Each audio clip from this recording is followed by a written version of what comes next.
Hi everyone, Dr. Rhett Smith here for ProtonGuru.com. Today I'm talking about lesson 4.16, the Organic Chemistry 2 Primer. And in this lesson we'll be talking about the nucleophilic aromatic substitution reaction. Now a lot of the reactions we saw early on in section 4 about aromatic compounds involved the reaction of aromatics with electrophiles. For example, the electrophilic aromatic substitution, we saw many of those. Now we'll briefly look at how aromatic compounds can react with nucleophiles instead.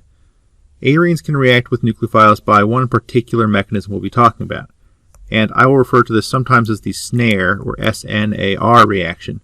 This stands for a substitution using a nucleophile on an aromatic system. And in particular, it is the substitution of a leaving group for a nucleophile on an aromatic ring.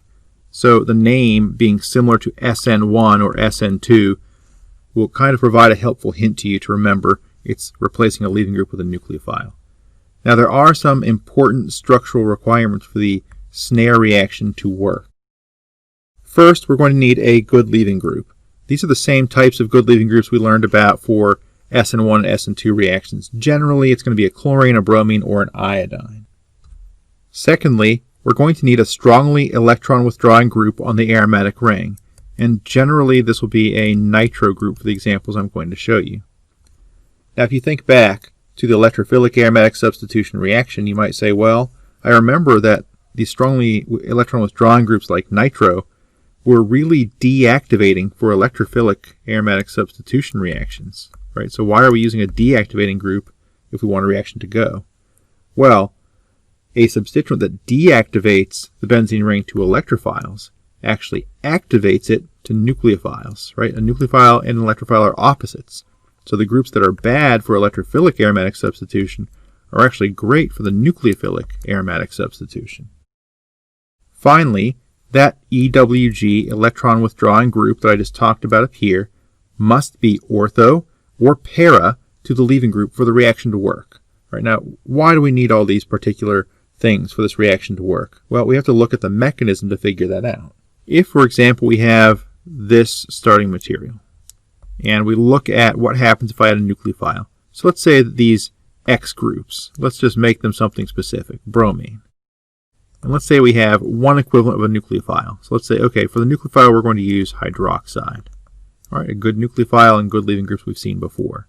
Well, what we'll see is if we only have 1 mole of the nucleophile, we'll see some of the leaving group ortho to the nitro group being replaced, substituted for the OH.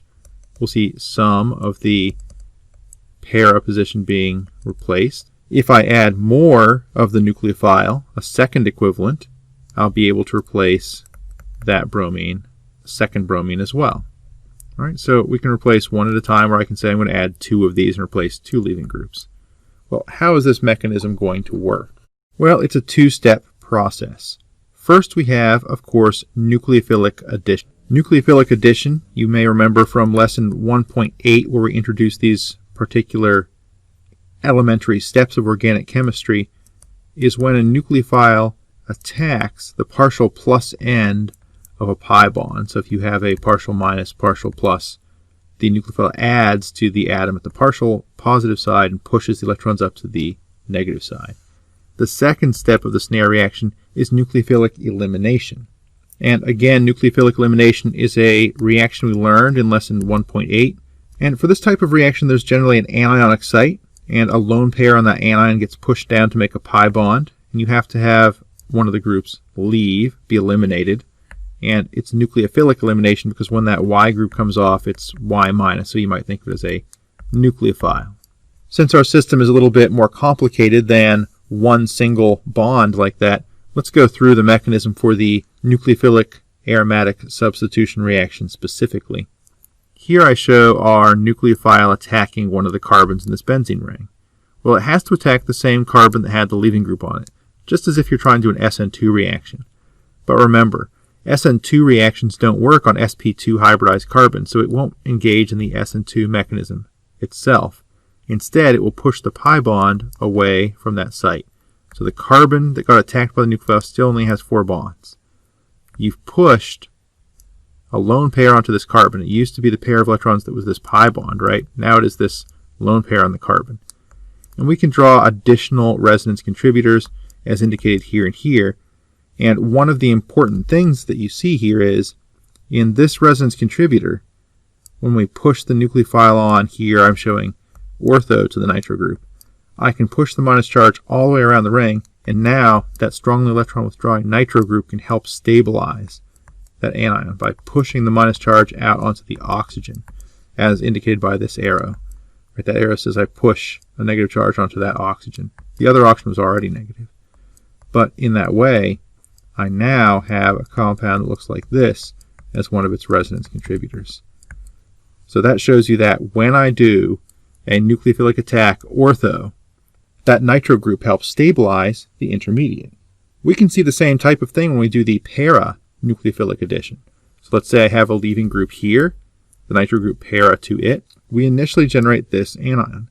We can draw these two arrows to indicate how we get from there to the next resonance contributor like this. And from there are two additional resonance contributors we can draw.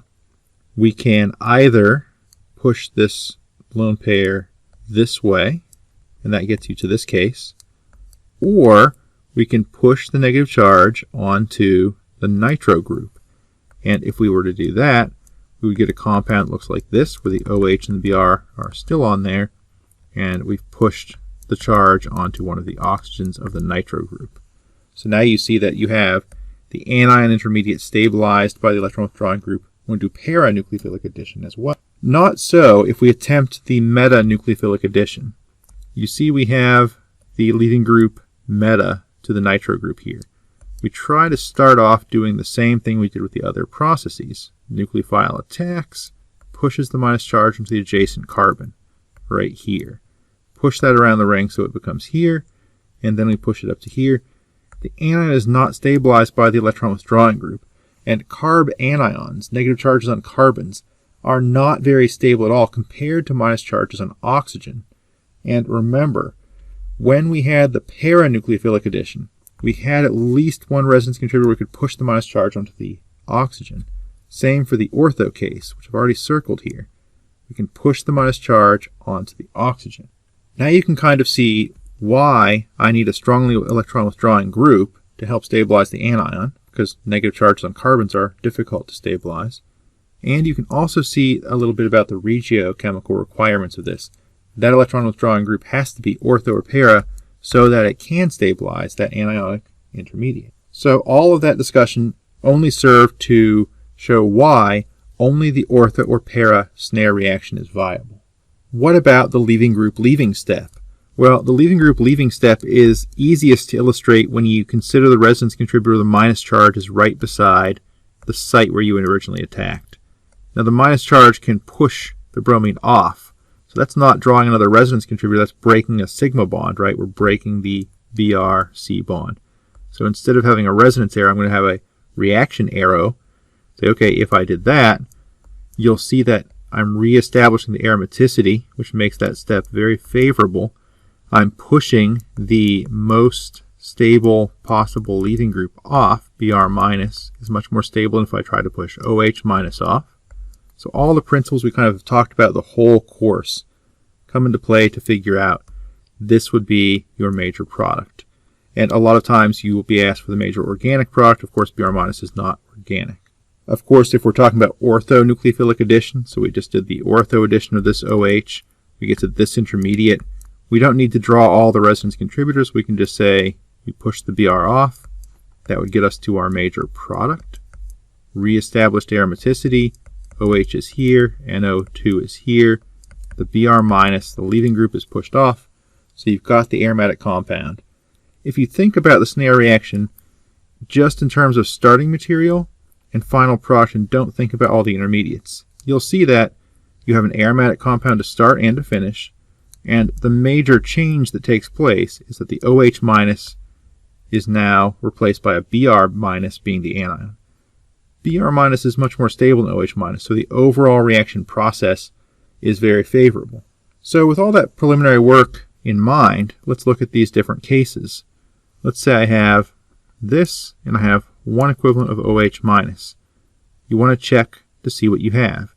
Do I have a good leaving group? Yes, I have 2 of them. Do I have a strongly electron withdrawing group? Yes, I have nitro. Do I have the leaving groups that are ortho or para to that nitro group? Yes, I have an ortho one and a para one, which makes it a little more complicated because I need to draw a mixture of 2 products that way. So we could do that. Let's say we make this a little bit more interesting and we say we're going to have an excess of the OH present. Well, then we only have to make one product where we'd have both leaving groups replaced. You can certainly do one after you've done the first. Let's say we make this even more interesting and say, okay, I'm going to have an excess of the OH. I'll add another chlorine. Well, here, this chlorine is meta to the electron withdrawing group. It can't possibly be replaced even if I have a huge excess. I could have 100 of these hydroxide anions for every starting material. I can't displace a leaving group that's meta to the electron withdrawing group. How about the case before box B? Do I have a good leaving group? Yes. Do I have an electron withdrawing group? Yes. Is the leaving group ortho or para to the nitro group? Yes, it is. It's para in this case. So my nucleophile will have to go in. It doesn't have to be anionic to be a nucleophile. You've seen amines or even alcohols acting as nucleophiles for SN1 reactions. Turns out that the amines are strong enough to do these SNAr reactions. So we'll simply replace the leaving group. We don't do anything with a nitro group. It's there to help stabilize the anion intermediate. We have a methyl group on the amine. And you know you had 2 H's on the amine, but if you left both protons on the amine, you would have a positive charge there. Generally, you then deprotonate the amine and you report your neutral compound. So if you're doing this in the lab, you generally adjust the pH of your solution until you get the neutral compound at the very end of your synthesis anyway. Finally, we go to example C. We have a very good nucleophile here. We've got the electron withdrawing group. We have something para to that group, but this group is not a good leaving group. You'll never be able to displace a CH3 minus anion, so no SNAr type reaction is possible at all in this case. And that's the only reaction involving nucleophiles substituting on the aromatic rings that I'm going to talk about in this course.